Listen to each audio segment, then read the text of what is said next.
This is Girls Stop Playing, a weekly show that empowers Black women to stop playing with their potential so they can live a life that they love. I'm Coriel, your favorite homegirl, and I'm on a mission to help Black women make the money and get the honey. You can have it all as long as you're willing to work. This is the Girls Stop Playing podcast, and I'm your favorite homegirl, Coriel, here to encourage you to stop playing with your potential and start working for what you want in life and in love. You already know that I'm bringing you the information and the conversations to help you make the money and get the honey. You can have it all as long as you are willing to work. And baby, we got a working woman in the building today that is making the money, got the honey, and is helping you get your honey too. We got Crystal Jordan in the building. Your last name is not Jordan though anymore, is It's it? Jennings. Okay, let's put some respect on that. We got Crystal Jennings in the building. Hey, Hello. Crystal. Hey. I'm happy you're here. I'm so excited. It's like a long time coming. I was going to say, it's been a long time coming. So we're going to get into Dear Alpha Female, right? We're going to get into that. But Okay. who is Crystal outside of what you do professionally? You know what? That's a great question because I had to learn that myself. For a lot of years, I did not know. I didn't know who Crystal was outside of being a mom and a entertainment publicist. And so Crystal is a woman that loves, I love my friends to be happy. I love putting everything I have into friends and family. I'm also a bit of an empath. So I learned that I have to take breaks from certain things because I can get very, very emotionally involved and invested, right? But I think that's also what makes me who I am, just the fact that I really feel deeply for people. It also makes me great at writing, right? But I love my family. I love friends. I want everyone to be in their best, their best self. I want my friends to all find love and have love around them. And not just a relationship love, but just I want them to be in a good space, period. I'm always the one trying to check on, making sure that they're okay, making sure that they are in a good space. I love horses. I love riding horses. That's something a passion I was able to rediscover, later in life when I realized, wait a minute, what do I enjoy doing outside of work? And I would say riding horses and being on the beach are my absolute two favorite things. Riding a horse on the beach. And Hands I did down, that. That's you. I did it. Cabo? Turks and Caicos. Okay. Horse in the ocean. I did one at Cabo on the beach. I was like, oh my God, I've maximized my pleasure. Listen, I didn't realize that Mexican horses speak Spanish, baby. That horse was not listening to. They do. That was so scary. That was a scary experience. If you don't ride, see, I have a secret. All horses speak Spanish. Really? It's weird. I just feel like So an American horse is not going to be any safer for me? no. Okay. They do, and it's funny because I had a horse that would not listen to me, and a trainer and a good friend of mine was Hispanic. And I was like, oh my God, because he said something to her and she just started listening. And I was like, but I think that they have just a way with horses that, horses respond to energy, which is a good lesson. I think I learned so much about myself through my horse. So one of the things, I think the very first thing that came out of your mouth was I had to learn who Crystal is. And having lived several lives, because I feel like we go through these seasons where in this season, 10 years ago, I was a totally different person than who I am now. What made you feel like you no longer knew who Crystal was? Well, I think myself, like a lot of women, we tend to get engrossed in caring and nurturing for others, right? So I got married at 20, I had a baby. So I was in college, I was married, and I had this beautiful little baby girl, and I became mom and wife, right? Crystal at 20, who didn't even know who she was, became mom and wife and a student. And then she went, and I had another baby a few years later. So I was a proud wife. And, as a mom, you put everything into those babies. And as a wife, you put everything into that man. And so, and then eventually I started my career. Well, at 31, my marriage ended, right? So I had been married for 11 years. Actually, we were together for 13, married for 11. So all I really defined myself as was wife, mom, and career, right? And so when I lost a big part of my identity when I was no longer a wife. And I remember thinking like, wow, I can't believe that one day this person woke up and basically took away who I am, because that was how I defined myself. So I took that wife, Crystal, and I put that into work, Crystal. And so Crystal became married to her work. And I took so much pride. I took the same intensity, right? So at some point I started to burn out, and I started to have migraines. I was having migraines every day. Coincidentally, my business was doing the best it ever had. I was in a great place. I was earning more money than I actually thought that I would earn on my own with my own business. I mean, that was something that just happened accidentally. And I was like, wow, this is amazing. But I was so unfulfilled internally. And so when things looked the best on the outside, they were the worst inside, because I really had no explanation of who Crystal was. Crystal got up to serve others, be it her job or her children. And she was at no point serving herself. And so that's why I said it. I think it was, like you said, 10 years after. So around 41, I had to totally figure out, like, what do I even like?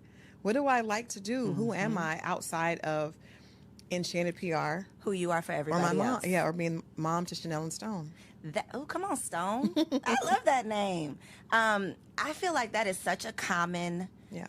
scenario that so many women find ourselves in, and for different reasons. I mean, I didn't have my first baby until 35, Right. and I still feel like I didn't know anything and I was not ready. So to have to make that transition at 20 before you have even had time Womanhood. to define who you are or mature or Yeah. grow into the woman who you could become, I can't imagine that. And so even if it's not becoming a mother at a young age or having a baby at a young age, it could be when you are doing so well. To your point, I'm doing so well in my career, but something just don't feel good. Like something doesn't feel right. And a lot of times it's those crossroads where we wake up or we look in the mirror and we're like, okay, wait a minute, what am I doing all this for? Right. Who am I really? What is the purpose?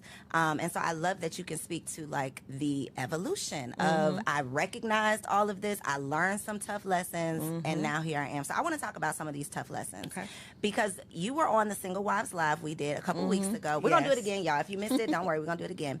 But you talked about the fact that you were married the first time. And I don't remember exactly what you said, but what you just said right now, he took it away from me.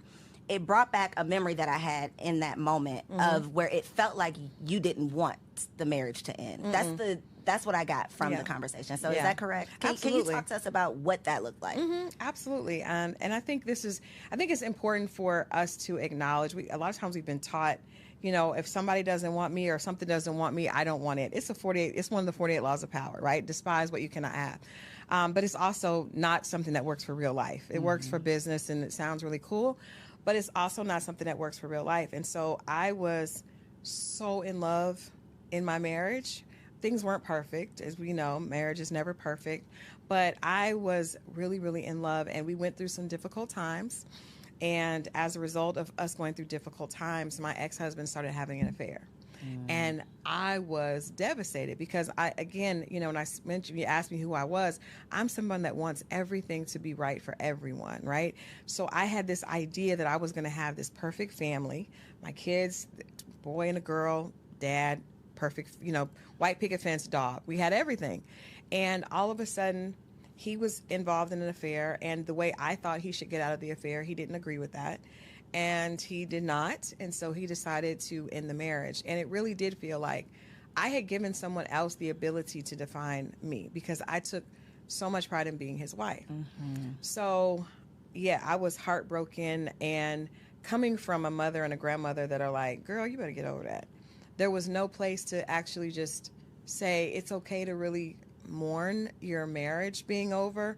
And instead of actually mourning it, I just dove into work, right? You controlled what you could control. I controlled what I could control, and I did not allow those in my. I mean, I was basically a functioning depressive in a functioning depressive state because I didn't know what to do with all this pain, and I didn't want to. I just sometimes it felt physical how much pain there was. I mean, this is 13 years. This is the love of my life. Our families are ingratiated, right? Our children don't know anything else, and all of a sudden, one day, it's like, it's over. So when you say your mom said get over it in terms of the sadness of the divorce, what was her take on the infidelity? Did she tell you to get over that too? No, just leave him and get over it. Okay, leave him and don't look back. Leave him and don't look back. And I did. My grandmother, rest her soul, husbands come and go. You'll be fine. You're strong. You're strong. But I did not feel strong at all. You know, I felt like my identity, I felt like Crystal was just, I didn't know where she was. I grew up without my father. so when I got married, he became my sunshine. I remember writing a essay, and it was like, this is now like the sunshine of my world. So, and that was dysfunctional, but you don't know it's dysfunctional until you get out of it, or until you know. And so, yeah, I definitely, there was no one I was telling my one of my mentors and my sister, Dr. Jerry Godhigh, like, I wish I had someone like that in my life, someone that says it's okay to not be happy about your marriage ending. It's okay to admit that you don't want that. Everyone in my family, they were doing this to help me because they wanted me to be strong, right? Girl, forget him. He wasn't doing you any good anyway. That makes you feel like, though, you have to act like that. You know, now I have to pretend like forget him, but I'm crying myself to sleep at night. I would leave, Coriel, I would leave, because I met you years ago when I was probably in this state, and I would come to events, totally made up with celebrity clients, and I would get in my car and I would cry on the way home because I didn't want to cry in front of my kids. And I couldn't cry to my friends because, girl, you're fine. Your business is doing good. That part, you got money. You got these celebrities. You should be fine. And that is what I think social media is making that even worse, because people think that if you got all of these things, not that you don't have problems, but I feel that people think that you should get over your problems. They do. Like you got all of this. You shouldn't be complaining about that, and that is unfair. If you and I'll take it a step further. As a woman, we judge each other by how we look, right? And so I probably look the best because I lost so much weight from being depressed. So I was depressed. I wasn't eating. I was miserable, but I was in this area that kept me in a very high profile position. And so people thought I was doing amazing, but I was the most miserable inside. And that came out later, with headaches and migraines that I couldn't get rid of. But I was watching the Wendy Williams docuseries, and I think that opened up an opportunity for us to have this type of conversation. You cannot judge a book by its cover, and money and fame and success do not, basically they are great to hide the pain, but they don't take away pain. And they're great to afford ways to alleviate not feel dealing with it. Right, that part. So it's not a good mix. Having a whole lot of money and poor mental health, not a good mix. When you talk about, though, the level of pain that you were going through, that pain, it's all emotion, right? Whether whether the pain is sadness or anger, usually it's still coming from that same emotion. Place, right. So when we say, oh, the bitter black woman, or you just, the type of woman that people are talking about on these podcasts, that woman, I don't think that we as a society, we don't give her grace to say and to recognize that she's hurt and she's not just angry. And if she is angry, she probably has a reason to be. It's a hurt little girl that can't be hurt, because weak is worse than being. It's better to be a bitch than to be weak in our culture, right? So it's better to be, and I've had my mentors say, Crystal, you got to find that inner bitch, right? That's where you should do. And that comes from a scared little girl that wants to protect herself. I'm an animal lover, so I know when you look at animals that are sick are the most dangerous. They are the most, animals that are afraid are the most dangerous. I remember, I believe God sent my horse to me to teach me about myself. I thought she was mean as hell because she would not do what I want. She wouldn't submit. She was not friendly. She was afraid. And that fear created a bitch, right? But like I said, our culture, we will, as a woman, as a black woman, I was taught you can be mean, but you can never be weak. Can't be sad. You can never be weak. Cry. Girl, get up. Get up. My grandma said, you don't have time to sit around and cry. You got them kids to take care of. You got to get up. And so it's funny that the things that we tell our daughters are the same things that later they get penalized for. We complain about it when you grow up and are displaying the same things that we taught you as a little girl. And it's the same conversation that I've had several times about dating. Because when we're little girls, the only thing that most of us hear is don't bring no babies home, don't have sex, stay away from those boys. And then when you turn 35, everybody says, well, where's your husband? Why are you not married? Right. I mean, it makes no sense. So that is the whole point of having these conversations is so that we can teach our daughters or our sons a better way of doing things based on the lessons that we've learned, because we love talking about these statistics. But we don't look at why. I was talking to one of my girlfriends today, and I've had this conversation with my guy friends. Even we talk about men, right? Black men in our community. Most of them are teaching their daughters to be independent. And I said, you are teaching your daughter to be a woman that you would not want to date. And if a man is not there in the house, you're still teaching, because you're always teaching, even if it's intentional or non-intentional. So my father taught me that I couldn't rely on a man because he wasn't there for me, right? And my girlfriend, whose father was in the house, he constantly taught her, make sure you can take care of yourself. Make sure you can take care of yourself. So those, and we know that when you're young, that is just porous ground. You plant those seeds. That little girl, my daddy said, I always got to be able to take care of myself. So then she gets to 28, 29, 30, and the first thing she knows, I got to take care of myself. And now we tell her, oh, you're an independent Black woman. You're going to be single forever. But I'm just doing what I was taught. I'm just following the directions my daddy gave me or didn't give me. Exactly. It's literally, it's literal insanity. The same thing we do to little girls, mothers do to their sons. They raise their sons to be the men that they hate. Absolutely. All of the things that y'all are complaining about, you are grooming your child to do the exact same thing. And men are training their boys to be a man that would not deserve their mother. Because when you encourage him to be promiscuous and you use it as a badge of honor, they use it as a tool of success. Don't worry about girls now. Get all the money that you want and you can have all the girls. But he had a mom. So, and we know little boys' first love is their mom. And so that's a dysfunctional relationship that they're taught from the beginning. This is not what I should look for. What I should look for is to have the upper hand so I can have all the girls. And then the moms come along and say, oh, he's got money. My son is cute. He's going to be a heartbreaker. Ma'am. It's literally speaking. This is what we're speaking over our children. So I would love to know what were the lessons that you wanted your children to learn on the other side of your divorce? It's like we look at it like post-divorce and pre-divorce, almost like, post-Christ coming in after, because it was such a big impact on my kids. My son was 9 and my daughter was 12. That's a really horrible time to go through because they're both coming into their identity as people.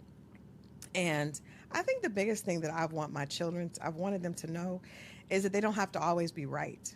Because, I have a great relationship with them because I learned I was of the mindset that I had to provide and I had to make this perfect life for them. And when the life became unperfect, they still loved me. And I remember thinking like, wow, after the divorce, I didn't have the money that their father and his family had. And I thought, they're not going to want to be with me. But the fact that they said, Mom, we want to come with you, then I was like, oh, wow. So you don't have to be perfect. You don't have to be perfect as a mother. And I want them to know that as young adults, they don't have to be perfect. I made a lot of mistakes. Their dad made a lot of mistakes. But you can always pivot. And I think a lot of us we feel like we got to be perfect or we're hard on ourselves. And so I'm proud of them, but I always wanted them to know I was very open. Like, Mom didn't know what to do. She thought she did. She had you at 20. And it's okay to say, I need help. It's okay, not just financial help, but it's okay to say, I don't know what to do with these feelings, because I went to therapy and I put them in therapy. Right after the divorce, I had no idea what to tell my kids. And they were my everything. And so I said, I've got to get some help and I got to put them in some help. So they didn't want to go, but I made them go. And I think that it taught them it's okay to need help with my emotions.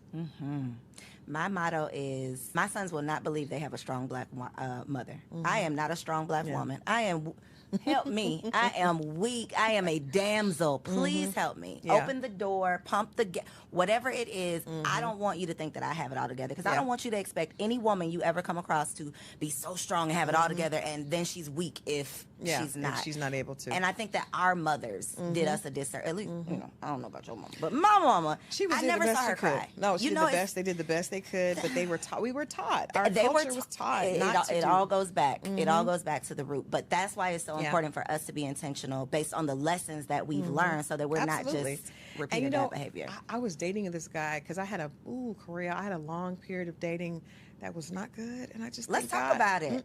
So post divorce, what did that look like? For a long time I didn't date at all because I was afraid. I was afraid of men, just after going through such a traumatic experience. But when I did start to date, I didn't know how to date because I got married at 20, and I got married outside of Atlanta. So I was in this very just horrible dating scene in Atlanta. And I remember going out, and what years was this? This was a mentor told me not to waste my 30s, but I did. I wasted most of my 30s. So I didn't really start dating until I was almost 40. Okay. So I got divorced at 31, 32, and all those good 30 years I wasted being sad and depressed and just hiding. Look at this camera right here and tell the ladies in their 30s this ain't the time to play around. Ladies, let me tell you something. Marie told me, girl, don't waste your 30s. And I am telling you all, do not waste your 30s. Figure out how to get healthy and figure out how to love yourself and enjoy you in your 30s. That's the biggest thing I would want to tell women. Like, don't waste that time. I look back and I'm like, girl, you was fine. You had all those good years. Yes. But, you know, God works it out. He's a good God. But I didn't start dating until I was like 37, 38, really. So look at all the good time. However, but it wasn't too late, baby. It wasn't too late. So the husband came later, but first some very horrible experiences and then some good experiences. Okay. So, but I remember in particular going out with this guy, and I was working to the point where, because I work, you know, that's just what I define myself as. And I would work, and then I had the kids, and then he expected me to like do all the house stuff as well. And I was like, we're not even married yet. Like, you know, I don't live with you. And he said, well, my mom did it. And I was like, wow, that's the first time I realized that we are teaching our sons incorrectly, right? Mm-hmm. Because my son, now that's one of the reasons I tell my son, mommy didn't have it all together. Because I don't ever want him to expect a woman to be his workhorse. Can I say that again? Like, I don't ever want my son to expect his woman to be the workhorse, because I wasn't that way by choice. It happened. My mother wasn't that way by choice. My grandmother wasn't that way by choice. But this man said to me, well, you can do it all because my mom did it. Now, what does that look like when y'all aren't living together? That looked like we needed to be apart. But did he think you was going to come clean his house? Or like, what did he thought, because that's what he thought. He thought a woman's purpose was to make sure that's that every level right there. Oh, It was. I had never had someone articulate that to me, but I appreciate him for sharing that with me, because I understand that it was because he saw his mother. Mm-hmm. That's all he knew. In dysfunction, right? And as a little boy, that was his idea of what perfection was. Most men either idolize their mothers, or, you know, or it's the opposite. But I think I think I called my son because my son was in college, and I was like, listen to me. Like, I did all that because and he's like, Mom, I know. But I think that women need to understand you're teaching when you're not talking. Kids pick up more on what we do than what we say. So he had been taught that a woman does not need a break. She is able to work, you know, until she's bone tired, and then come home and clean, and then come home and then do some other porn. And then throw it back in the middle of the night. A porn star in the bed. And if she doesn't do all of that, then she's not worthy, and you have a right to cheat. So I was able to, you know, relieve myself from that situation. But I learned that there were a lot of men so many women say that, you know, men are intimidated. I don't think that the right man is ever intimidated. I think that men are smart enough to know how to push our buttons. So when you have a situation, because women, we tell, especially when you want to find love, you meet a man and you tell him everything you want because you're hoping that he's going to step up to that, and he's listening to everything you said. Mm-hmm. And if he sees you as a wife, he will act accordingly. And if he doesn't, then he's going to play games, and you've given him the playbook. Mm-hmm. So he knows that you probably are an overachiever. For us, you know, what I define as alpha females that are overachievers. And he'll give you some more things to do. Mm-hmm. And I had a girlfriend that was an OBGYN, amazing, had her own practice. And she's like, well, I'm trying to learn. I'm trying to have a threesome. And I was like, do you want to have a threesome? No, but he says, if I don't, he'll leave. He tapped into the fact that you are a perfectionist and you want to show up and do well in everything that you do. This beautiful sister was trying to go to the sex club. She was doing all this stuff, and I was like, girl, you are a whole OBGYN. That you are She's like, but he wants a woman that's doing this. She was leaving the practice to go and make sure she cooked. Girl, what happened with these people? Are they still together? No. Did she have a threesome? No, she didn't have a threesome. No, but what I'm telling you is, it sounds crazy, but in the minute, because you got to realize, especially right now, the season is ripe for everyone is dumping on career women, right? It's fun. Mm-hmm. Oh, well, you think you're all that because you have that degree, but what about what do you do in the kitchen? What do you do in the bedroom? And so those of us that are overachiever, well, I can do it all. Girl, sit down. Please. He's not the one for you. He's not the one Wow. for you, because the one that sees you as his queen and as his wife, he will not be looking to play with you and make you do more for him. He will be looking at how he can make life easier on you. That part. And that's when we talk about, how God is good and he comes around. If you just wait and then you do what you're supposed to, you do That your part, work. that part. You must wait wait. and do the work. You Because must I've wait. talked to therapists and relationship coaches who talk about the fact that they get clients who haven't dated. They've been single for a decade. But you Oh. have done zero You've work. done no work. You've done no work. So a decade later, you're going to be still in making the the same- same bad decisions. That part. Thank you for saying that. Because I told my goddaughter this weekend, I said, one of the things I would do differently, because I didn't date for probably about 6 years.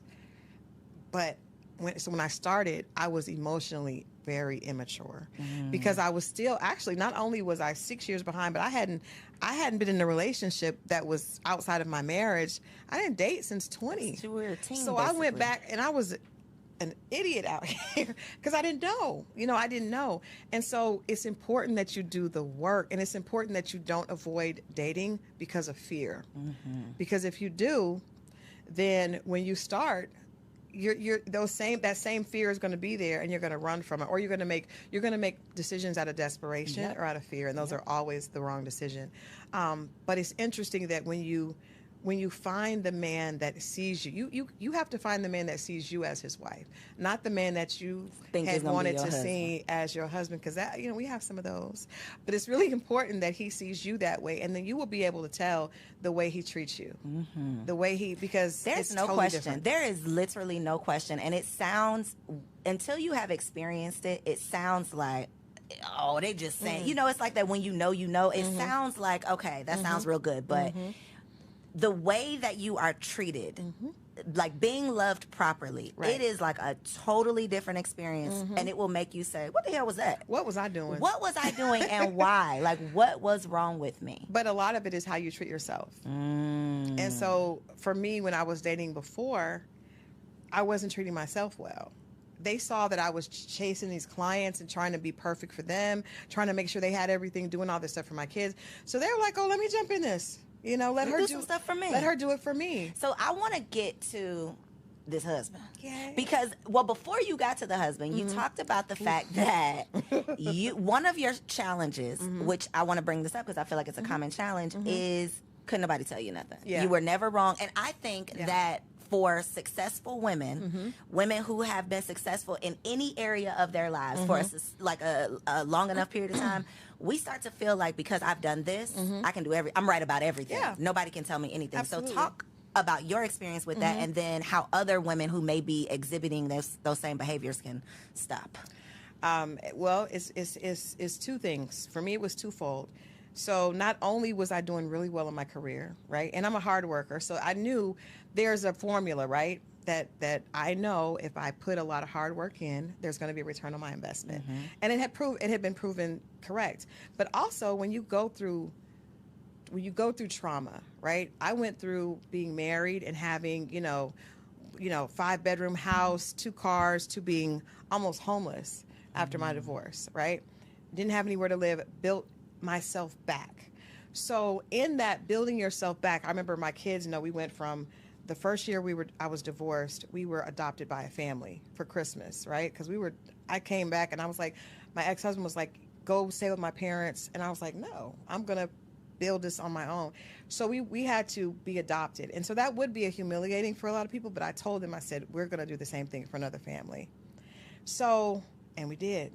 So we went from a 2-bedroom where I used to sleep in the living room because I didn't have a bedroom, but I just knew I was going to make sure my kids were good, to, at the time that the kids were graduating, we had another 5-bedroom house. I had my own 2 cars outside, and everything was good. So that journey of like 32 to 38, I pulled myself up. And not only was my work doing well, but I had all this life experience of I did it. I put my all into it, and I got my kids. We adopted families. We would do things for people for Christmas. I went from driving a car that had a black eye to having, a luxury car and a backup car out. All that I did on my own. So sometimes God has to tell you, hold on now, little mama. Let's reel it on Hold back on. in. Because you fight so hard, and it's like, and that fight becomes your identity, Yep. right? And so when I would meet men that to date, and they were struggling alone, I'd be like, what? I have 2 kids, was left for dead, and I've managed to be in this beautiful home. I'm not listening to you. And even when I would hear other things, because a lot of that it wasn't necessarily from the fact, I knew that I was always really, really good at what I did, but it was also the fact that I was able to come from the mud. I knew what it was like to cry every day, to sleep in the living room, and my kids not to have the bedroom suits that they had before, to go from that to that. So that created an arrogance and an ego that was, again, to hide that sadness, but it was, I'm not going back there. Mm-hmm. One of my favorite movies is racially incorrect, but it was Gone with the Wind. And there's a scene where Scarlett says, "I'll never, as God is my witness, I'll never be hungry again." That was me. As God is my witness, I'm not going back to that. And nobody can. Before, I was married, and that's how I ended up in that situation. Now I'm in control. Crystal's in control. So when Crystal's in control, you can't tell me what to do, because look what I've done. So that created. You can't tell me what to do. Ooh. You That can't. is the attitude. And how can you tell me when you haven't done it? So, and I also have around me a very amazing, brilliant group of female friends, right? And a lot of us have the same energy, because they're really hard workers, right? And so you have people that have beat statistics and have been able to say, oh, I was told, I remember when I got pregnant in college, my guidance counselor said, drop out. Drop out? No, I'm going to graduate. I'm going to graduate on time.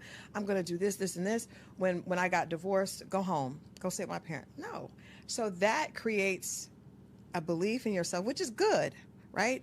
But it also has the other side of that is it was very hard for anyone to tell me anything. And the people that are around me that I probably did respect weren't going to tell me, because they were of the same ilk, right? So they felt like, girl, he's, But I would always look at men that didn't have, and I would feel like, well, why would I ever listen to you? Because you haven't been able to do what I have, and you have far less obstacles to get over. And that was the wrong attitude to an extent. But me going on, Iyanla Fix My Life, and I really did not expect her to, I'm a publicist, so I'm like, I'm not going to do anything that puts me in a bad light. That was not my intent. Did you have a choice? I did. I said no at first, but then a good friend of mine was like, I think we need help. But we thought that it was help in the fact of understanding why these men weren't. Right. You didn't think it was. No. She was going to get on you. At no point did I think that. No. Until I got in the middle of it, and it was too late. You here now. What was your big lesson that you took away? Ooh. First of all, I think that I'm smart enough to listen to someone that makes sense, right? So the things that Miss Iyanla Vanzant were saying, they were very, very raw, but it was also a woman that I respected, and that I knew she wasn't lying, because it was true. What she was pointing out to me was true. So I learned that the very characteristics that it took for me to create this impenetrable woman were also the things that were holding me back from finding love. And that was my big lesson. Like, okay, you did this, and this got you where you needed to be, but this also created some very negative, behavior that you have to fix. You cannot just get here and be like, ta-da, I'm done. Well, he gonna have to come to where I'm at.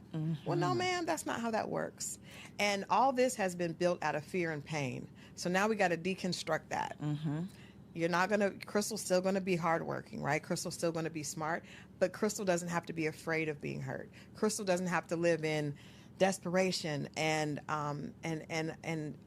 basically being afraid that she can be reduced to that broken woman that she was before. That is a very tough thing to get over, because we build up the walls, and then those walls keep out the very thing that we desire. And then you meet someone who has the potential to love you properly, and then you still can't accept it. You still can't accept them. So what did it look like when you actually met your husband? Well, I would say to that, this is very sad, because I would say, like, it's unfair that you would get shot and be laying on the floor bleeding, and would be responsible for getting up and cleaning up your own blood and putting yourself through rehab. But life is not fair, and that is unfortunately how it goes. So whatever you're in pain and you're hurting over, it's your job to fix yourself. Physician, heal thyself, right? And so it it looked like, thank God he sent me a man that had a lot of patience and that was able to see through that, right? But I had done a lot of work on trying to realize that the things that I was holding dear were things that I was afraid of. So I had built all these things that I wanted in a partner that really had nothing to do with being loved correctly. Like, I had a very long list. And on that list were some things that made sense. And then on that list were some other things that did not make sense. And so I had to, when I met my husband now, he didn't meet some of the things that were on my list, but I was thankfully bright enough to pay attention to his actions. And his actions were, I literally did not think a man like this existed. I really didn't. And I had heard it, and I could believe it from my friends. I remember seeing, some people, different people online going through things. I could believe it for my girlfriends. But not me. But I just, because you don't know what I've been through. Like, all that time of fighting, it does something to your self-esteem. This is another thing. I was loving myself with conditions. What does that look like? So I would be hard on myself, really, really hard on myself if I didn't have what I wanted. So I've always been a perfectionist. I always was like that. So I was the kid in class that was angry if they got a 95. I wanted 100. I was always like that. So when I was single, I wanted to make sure that I had this for my kids. So I would work extra amount. I would put myself through things, and I would never tell myself, Crystal, you are good as you are. It was like, no, girl, you need to do this. You need to get on it. You need to look, you 20 pounds overweight. That's not acceptable. And I was hard on myself. I was mean to myself. And that did push me forward. So let's be honest. Sometimes when you're hard on yourself, the gift and the curse. It is the gift and the curse, but it's not good when it comes to relationships, because if you don't know how to love yourself unconditionally with your extra pounds. I was talking to a girlfriend on the way here, and she was like, "Oh, I'm getting liposuction." I was like, "Okay, cool, but we need to know that you're beautiful as you are." When we don't know that, and then we meet a man and we expect him to know that, the right man is not going to want to be with you, because he's going to realize that's going to be unattractive to him. It's very unattractive. So that was a part of the work, is how do I love Crystal even if she doesn't earn this amount this year? Because me and my girlfriends are very results driven. We get together, we look at our vision boards. What is your work plan for next year? What do you, and I love it, because we push each other forward. But at some point it needs to be like, girl, even if you don't achieve that, you're still good. You're still good. So when you went to Iyanla, you got yourself together, you met your husband. How did your transformation affect your friends who may not have evolved or went on Iyanla? Well, I think the beautiful part is my friends, because I'm a writer and because I talk, I have conversations on relationships. I was a relationships editor before I was in a relationship. And I remember thinking, that's weird. And I don't want to be that person that's talking about relationships that's not in one. So what I did is I just talked about everything. I would write about things from a positive perspective. And one of my girlfriends challenged me to do that. She was like, Crystal, it's enough negativity about Black love. At least when you write from this perspective. And I didn't know it to be true. I was writing what I thought were lies. But so I had an audience. So I think my audience extended outside of my immediate friend group. So when I got married, at my wedding, so many of my friends got up and told my husband, I'm not going to get emotional, because that's what this moment was just so emotional, because so many of them told him, she deserves this so much. And I did not know that they saw me that way, right? So, guy friends and female friends were like, oh my God, we're so happy that you came. She's so happy. We've never seen her like this. And they've seen me successful. They've seen me enjoying things, but they've never seen me in the essence of Crystal, because there's something about you when you're being loved. And I have love for my children and love for my friends, and there's nothing that I want to take away from that, because I have an amazing group of friends. I love my babies to death. And I have a great group of just my outer circle is amazing. But there's something about when a man is loving you the right way, that makes you feel like a woman in a totally different way that you feel You're when you're lighter. not. You're lighter. And they responded to that. I almost felt bad. I was like, he probably is like, what was she doing for? Well, damn, what? Because everybody was like, oh my God, we're so glad you're here. But I think, and I've had so many people, my immediate friends, and even people I talk to online, say, I believe it. I love seeing what you, because they saw me. They saw it. Unfortunately, the world saw it on the young. But look at the other But look side. at the Because other if they side. see that episode and then they come Yeah. Googling you, it's like, oh, she Yeah. got her shit together. And look at her now. She did. I'm going to say this. Let's don't say she has her shit together. Let's say she's Working on her it. shit. She's working on her shit, because my husband still tells me, that's one of the things we still go back and forth about. And you have to learn. If I could tell women anything being single, I understand work is important, because we have got to get, social media has convinced us that the most important thing in life is getting the bag and being snatched. So it's contour and couture, right? But if you don't work on loving yourself and finding out who you are outside of that, it's going to be very difficult, even when God does send an amazing man, because you're not going to know how to receive it and just to be loved. It sounds cliche, but you know what I mean. It's not easy. It is not It's easy. not easy. I talked to Coach LaTanya. I talked to another one of my mentors, Ms. D, Dr. Jerry. God, I talked to all these women that are married and understand, and they're telling me, Crystal, there's still so much work to do. But the beautiful thing is, I recognized this man because of the work I had done. I recognized, wait a minute, this may not fit the exact profile, but I've never been treated like this. And then understand that you deserve it, right? And Not then running away from not running it. away from it, even when it's easier to run, and having to adjust. So many women are like, well, he has to do. No. The very idea of being a wife means that your job is to make that man better and serve him. His job is to make you better and to protect and serve you. But so many of my friends and so many women I see online are looking for a man that can do for them. And I know, like, well, you're not ready. Because if you're ready, then you know that marriage is about sacrifice. And so what are you willing to do for the How right will man? you serve How will in you your serve? marriage? That is not the conversation that we see on social media. At all. How can he bring the money to me? That's That is because those are all ridiculous. single people having those conversations. They That's why. are. Because They the stay married single. people, and they're going to stay single. gonna stay Married people single. know the sacrifice that marriage takes, Mm-hmm. and that even if you have the partner for you, Right. it is still work. Oh, it's still work. It is still work. It is always going to be work, but it is work that is well worth it. And I think if you find a man, and I think, our gut as women, we were given a gut instinct. I feel like it's God's way of whispering to us. We ignore it. Yep. But so when that fool was telling me that I needed to be the workhorse like his mom, I remember the older I got, I was like, I recognize things. Even I dated some great guys. They just weren't the guys for me.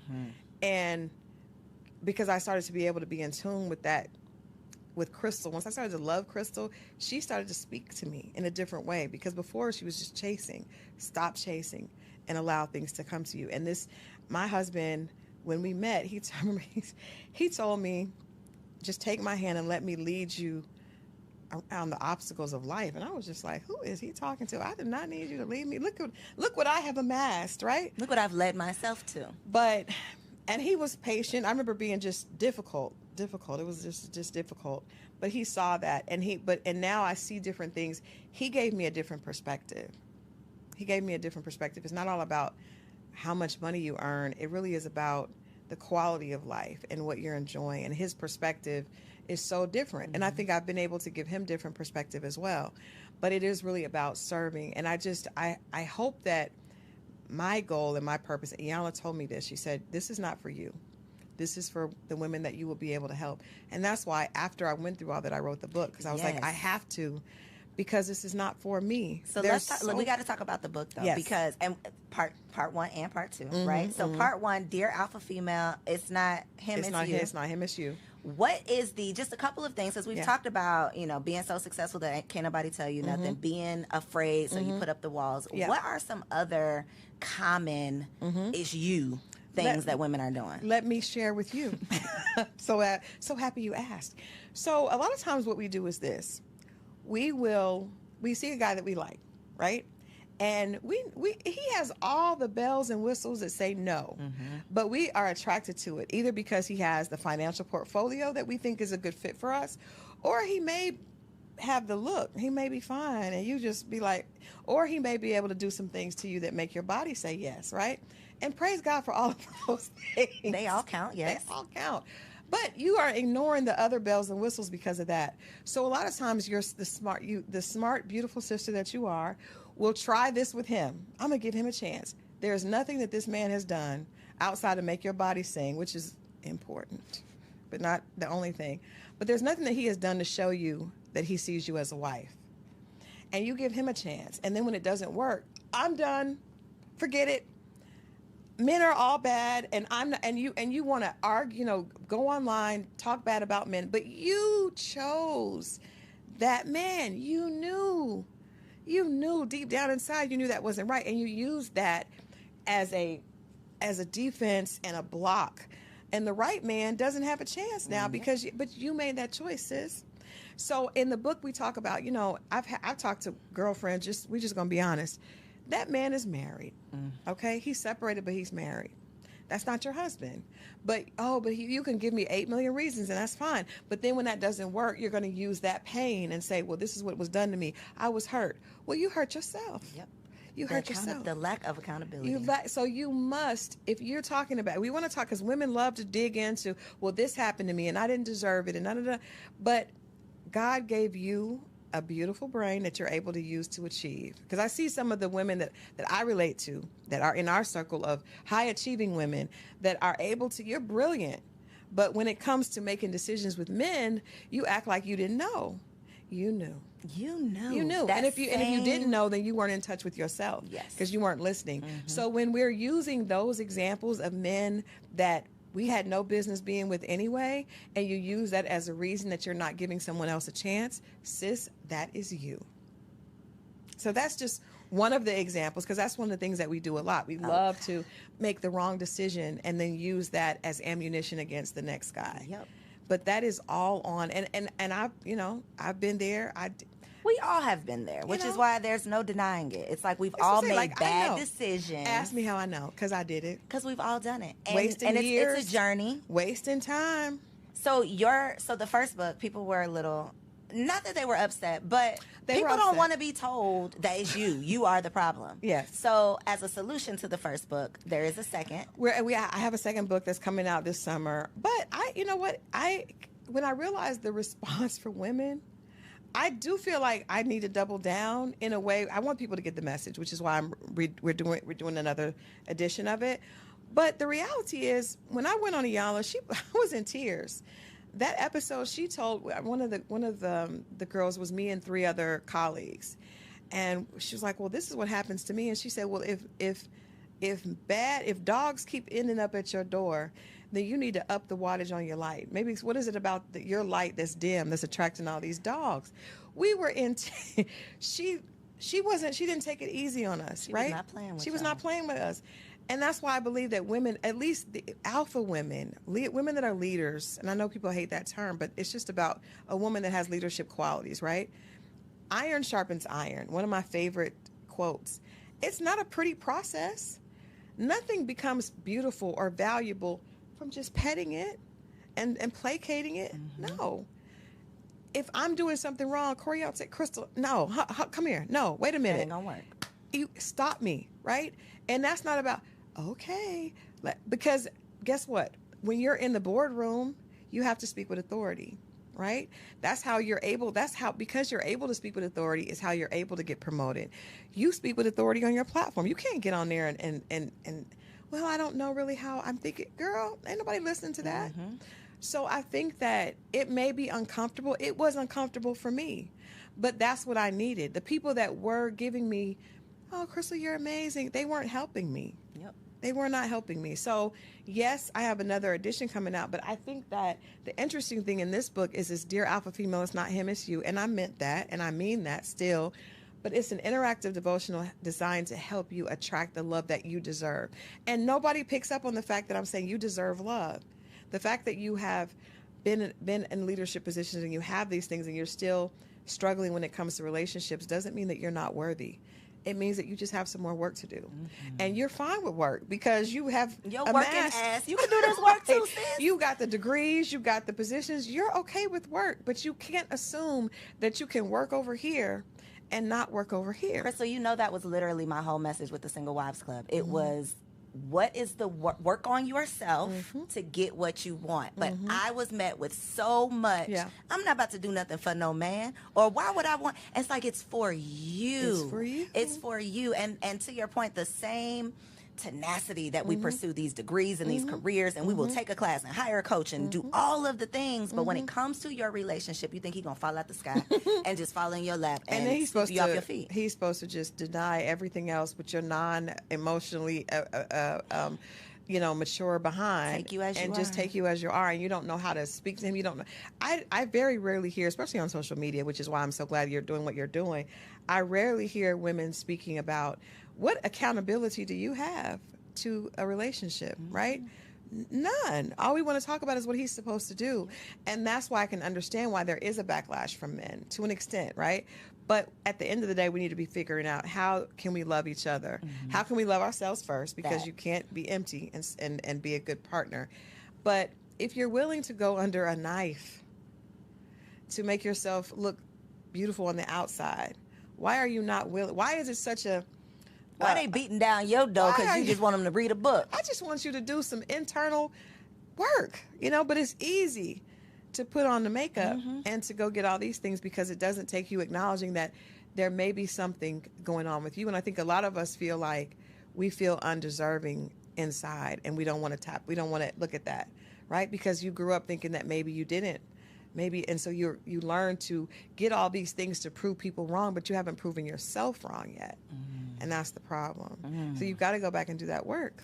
And it's self-work. That's the other thing too, because people have a problem with therapy. People are above people telling them, you can't tell me nothing. Tell yourself.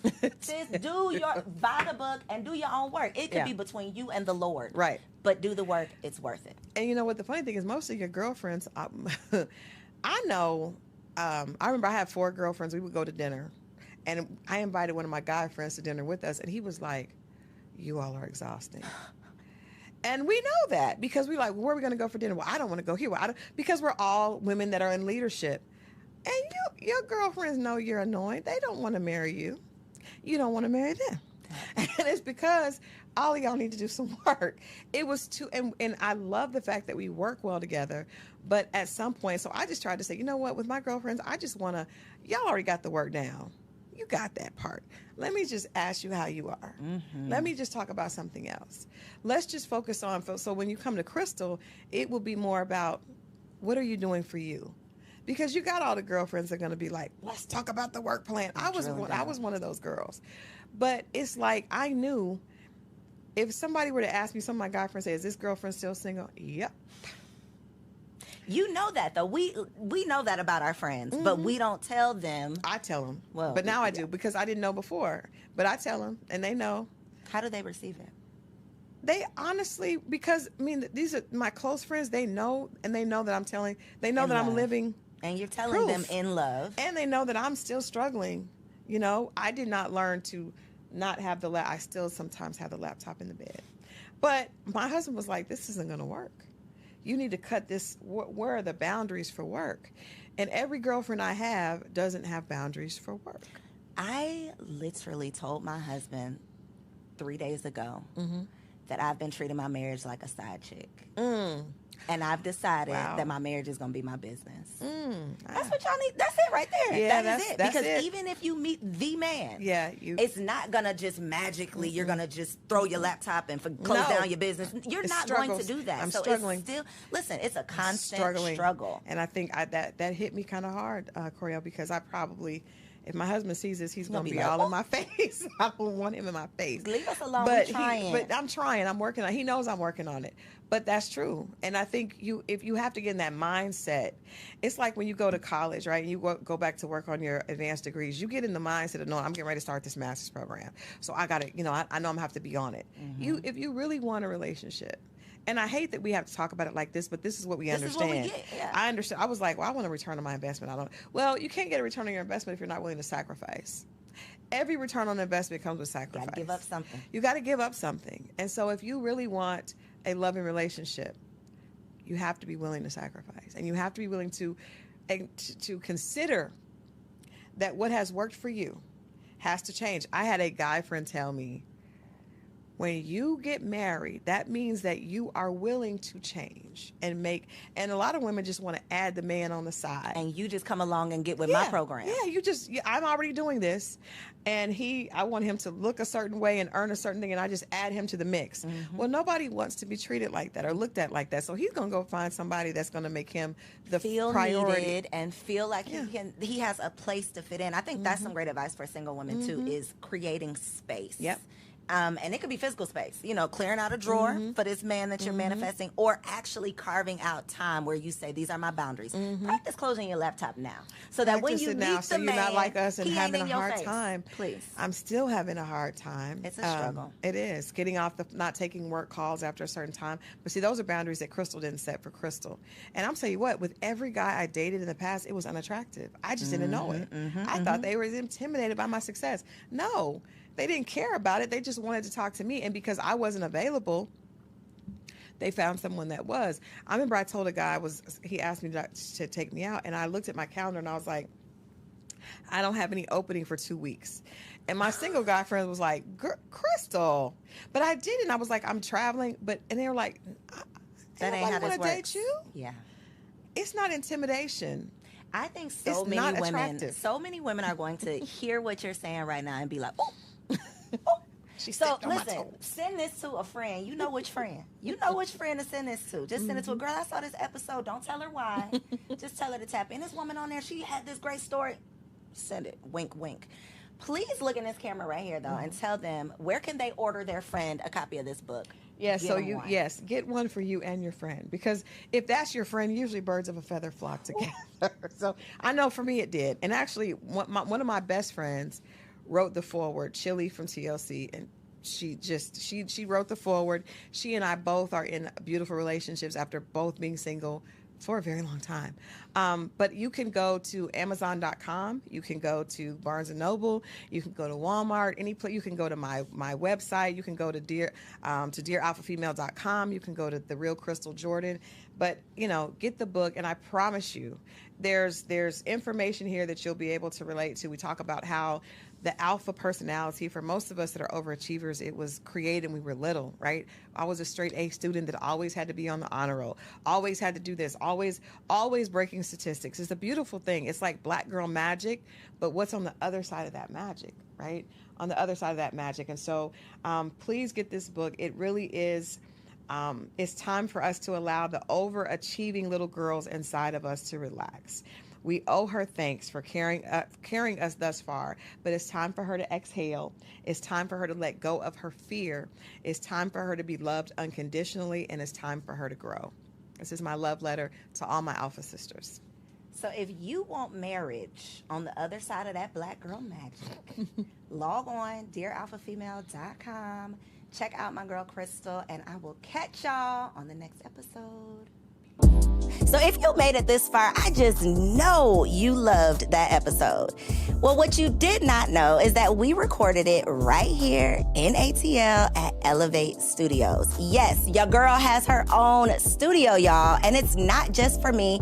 I'm opening it up for you too. So if you have a podcast, if you are a vlogger, a YouTuber, or a content creator, and you are looking for a professional studio to record your content, or you want to hire me and my team to fully produce your content, make sure you check out the show notes below or log on to elevateagency.com.